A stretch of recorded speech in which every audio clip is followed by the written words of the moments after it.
Bienvenidos a este estudio del Libro de los Espíritus. Este estudio ha sido elaborado por la Asociación Espírita José Grosso. Estamos en la clase 7, en el capítulo primero, y vamos a abordar el tema de atributos de Dios o atributos de la divinidad. Vamos a empezar. Antes de nada, vamos a empezar por definir qué sería un atributo, qué puede entenderse por atributo.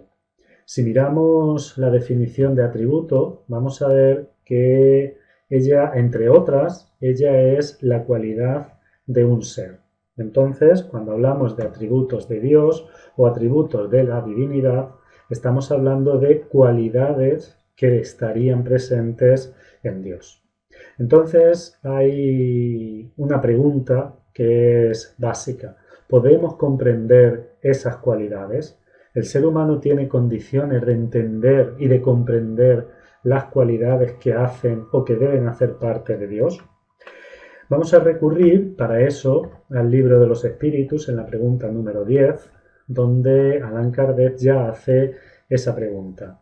Allan Kardec, en esa pregunta, como decíamos, dice lo siguiente: ¿puede el hombre comprender la naturaleza íntima de Dios? Y los espíritus contestan no. Y este es uno de los sentidos que le faltan aún. Hay que tener en cuenta que una cosa son cualidades y otra es la naturaleza íntima de Dios. Obviamente, la naturaleza íntima de Dios es algo que escapa a la comprensión del ser humano. Pero en cuanto a las cualidades, si no tener una comprensión absoluta y una asimilación absoluta de esas cualidades, sí que nos podemos hacer una idea. Eso lo veremos un poquito más adelante y ahora vamos a centrarnos en el tema de esta respuesta. Los espíritus dicen que al ser humano le falta uno de estos sentidos, es decir, le falta el sentido para comprender la naturaleza íntima de Dios. Pero para esto habría que preguntarnos qué es un sentido, es decir, a qué se están refiriendo los espíritus cuando están diciendo que nos falta el sentido para entender la naturaleza íntima de Dios. Si miramos en el diccionario las diferentes definiciones de la palabra sentido o qué es un sentido, vamos a ver que una de ellas es cada una de las facultades que tiene el hombre o los animales para percibir el mundo exterior. Aquí podríamos hablar de que tenemos, clásicamente, tenemos 5 sentidos: vista, oído, olfato, gusto y tacto. Realmente, desde el punto de vista de la psiquiatría y de la psicología, se sabe que existen otros muchos sentidos más. Pero bueno, desde esta definición, un sentido es una facultad que nos permite percibir el mundo que nos rodea, captar señales que provienen del mundo que nos rodea. Esto sería un sentido, pero hay también más definiciones en relación a lo que es un sentido. Otro sería capacidad para apreciar alguna cosa. Yo puedo tener el sentido de apreciar correctamente un cuadro. Y esto sería también una capacidad, un sentido que tengo. Miro este cuadro y le doy un sentido, le doy una finalidad. También entendimiento, inteligencia. Se puede hablar con sentido o se puede hablar sin sentido. Modo particular de entender alguna cosa o juicio que se hace sobre ella. A esto yo le doy un sentido o le doy otro sentido. Por lo tanto, vemos que el sentido o el concepto sentido puede referirse a muchas cosas. Cada una de las interpretaciones que pueda admitir un escrito, obra, etc. Yo leo un texto y a este texto yo le doy un sentido. Y otra persona lo lee y le da otro sentido diferente. Luego también se habla de sentido común, que es la facultad de juzgar razonablemente las cosas. ¿A qué tipo de sentido se están refiriendo los espíritus? Bueno, yo personalmente creo que es a un sentido interior. Es a un sentido que nos permita la comprensión y elaborar un juicio exacto de lo que puede ser la naturaleza íntima de Dios. No es que sea un sentido como facultad para percibir el mundo exterior, sino un sentido interior, es decir, la capacidad para entender e interpretar la naturaleza íntima de Dios. Aún no tenemos este sentido porque no hemos llegado a ese proceso evolutivo que nos va a permitir esa comprensión y ese entendimiento, que no necesariamente tiene que ser un proceso racional, sino que puede ser incluso una mezcla de procesos, racional, emocional, etc. En la pregunta 11, Allan Kardec sigue con este tema. ¿Será dado al hombre algún día comprender el misterio de la divinidad? Es decir, comprender el sentido íntimo, la naturaleza íntima de Dios. Y los espíritus le contestaron a Allan Kardec: cuando su espíritu no esté ya ofuscado por la materia y cuando por medio de la percepción se haya aproximado a ella, la verá y la comprenderá. Vemos, por lo tanto, cómo los espíritus dicen que para entender la naturaleza íntima de Dios, no basta simplemente una apreciación racional de esta naturaleza, sino también es necesario en nosotros un crecimiento interior, ir aproximándonos a esta divinidad, ir aproximándonos a la perfección de Dios. Cuando así lo hagamos, podremos tener las condiciones de tanto verlo como comprenderlo y entenderlo. Y cuando decimos verlo no me refiero a la vista física, a la vista que estamos acostumbrados. Allan Kardec a esta respuesta hace el siguiente comentario: la inferioridad de las facultades del hombre no le permite comprender la naturaleza íntima de Dios. Cuando se refiere a facultades no se refiere a facultades físicas, sino también a facultades morales e intelectuales.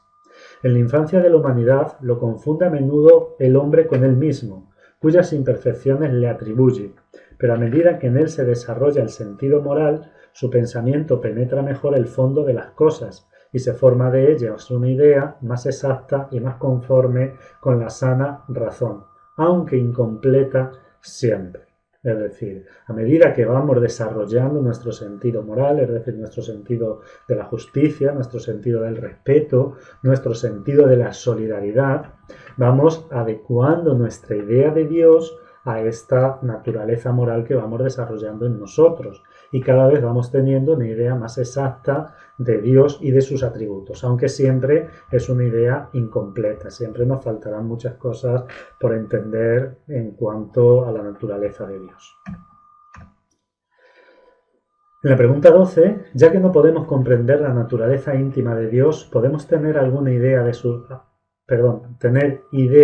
de algunas de sus perfecciones?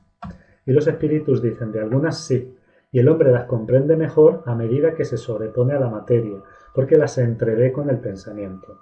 Es un poco lo que hablaban también en la respuesta anterior. A medida que vamos desarrollando una visión más ética y más moral de las cosas, vamos teniendo también una mejor visión de los atributos y de las perfecciones que deben hacer parte de Dios.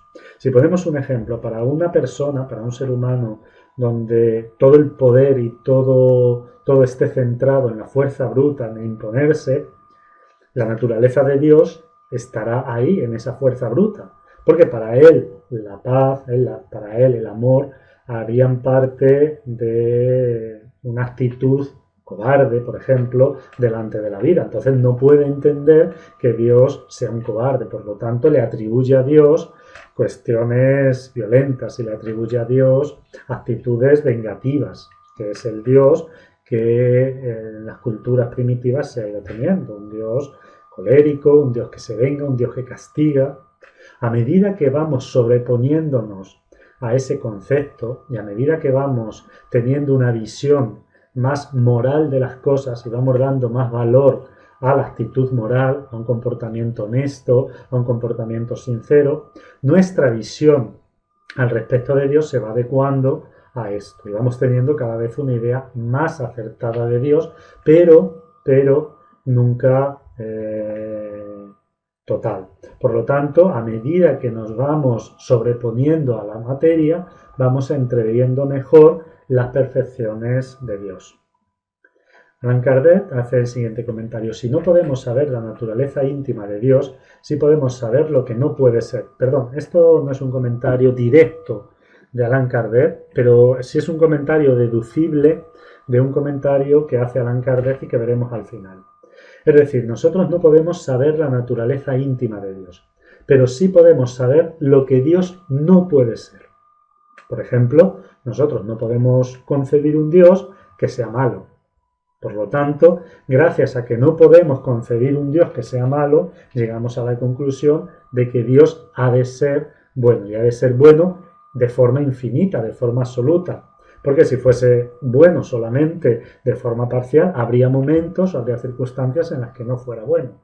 Entonces no sería Dios. Por lo tanto, si no podemos entender qué es Dios, sí podemos entender qué no puede ser Dios. Y gracias a entender lo que no puede ser Dios, nos hacemos una idea de algunas de sus perfecciones. Vamos a ver, en la pregunta 13, Allan Kardec dice: cuando decimos que Dios es eterno, infinito, inmutable, inmaterial, único, omnipotente, soberanamente justo y bueno, ¿tenemos idea perfecta de sus atributos?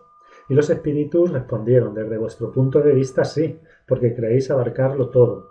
Pero sabed que hay cosas superiores a la inteligencia del hombre más inteligente, y para las cuales carece de expresiones vuestro lenguaje, limitado a vuestras ideas y sensaciones. Cuando nosotros definimos a Dios con estas perfecciones, creemos que estamos abarcando todo. Entonces, desde este punto de vista, al creer que estamos abarcando todo, vamos teniendo una idea de sus atributos. Pero lógicamente debe haber muchas cosas, muchos atributos, muchas cualidades que nosotros desconozcamos y que también hacen parte de Dios. Por eso nuestra visión por ahora de los atributos de Dios va a ser siempre una visión parcial y una visión muy limitada.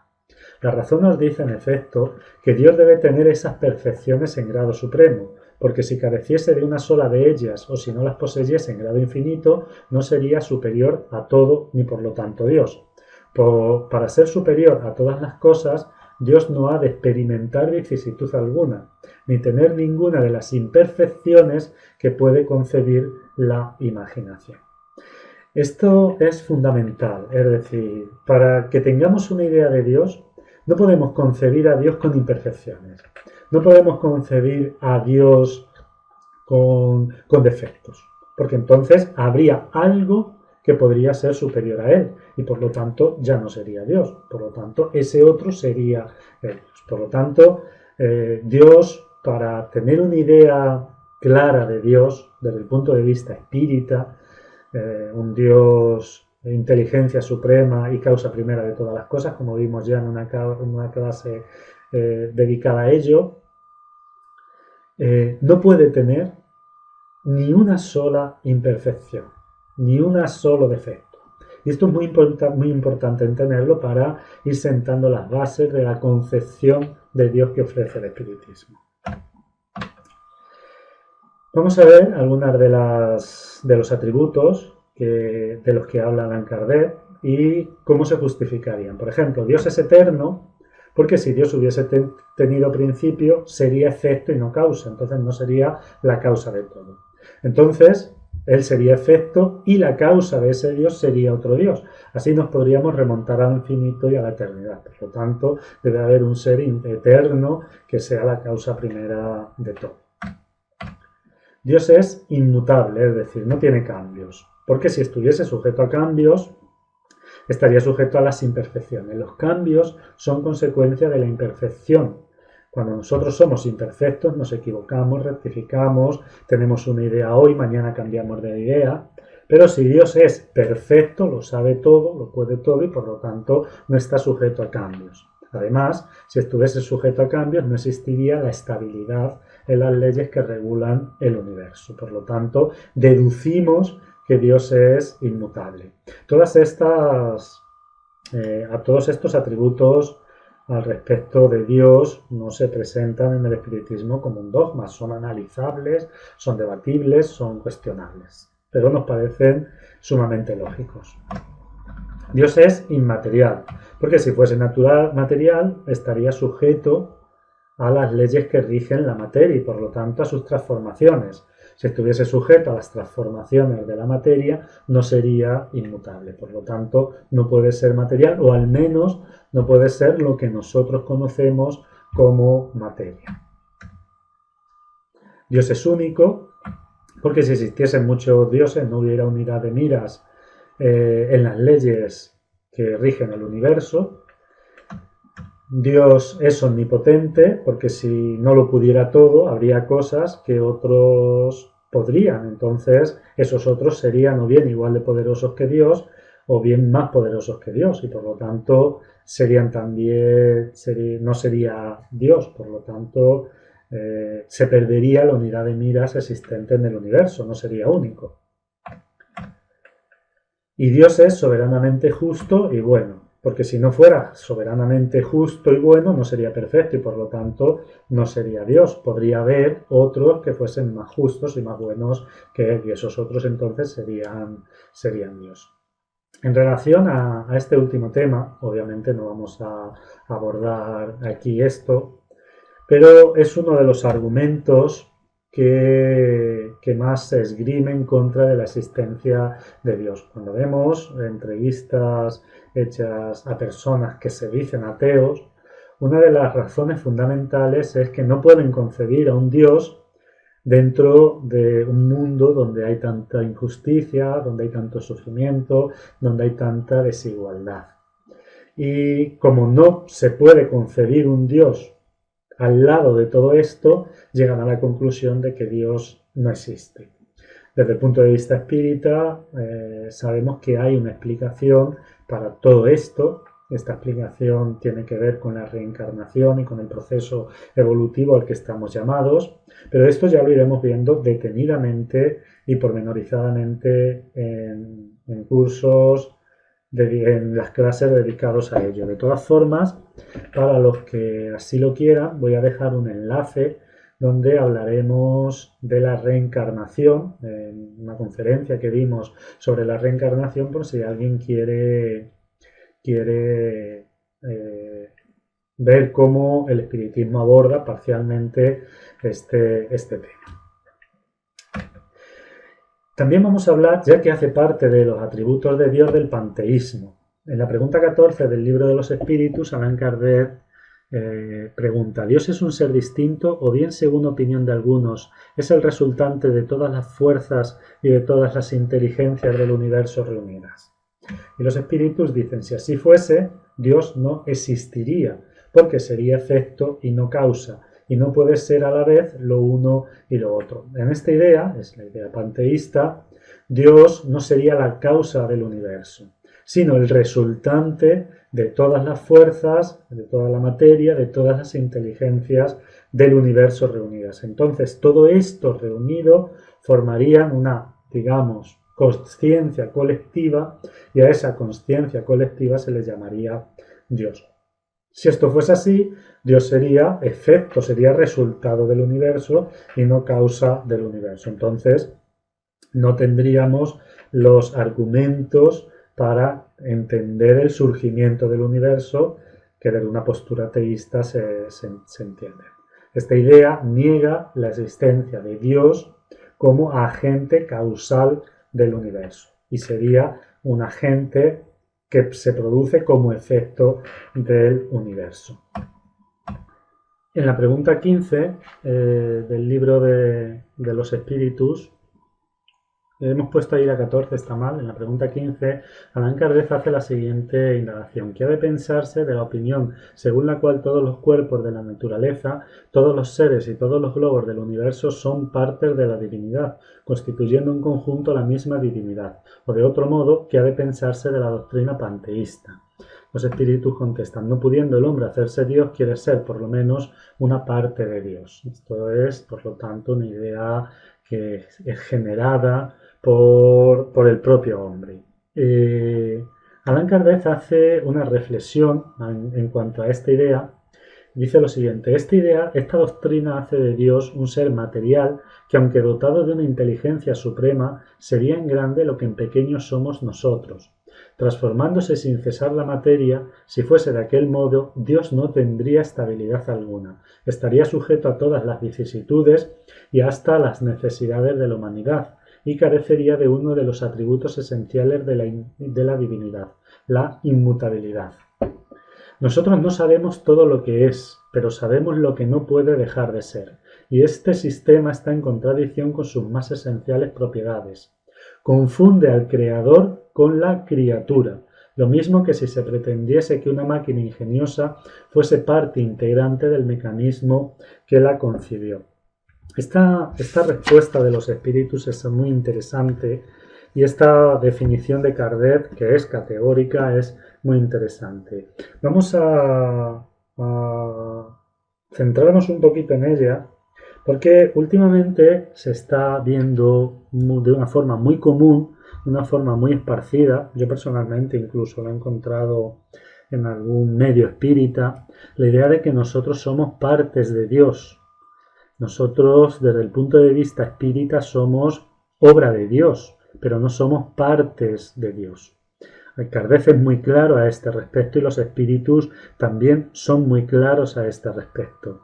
Dios nos ha creado, de la misma forma que un pintor crea un cuadro, pinta un cuadro, pero el cuadro no es una parte del pintor.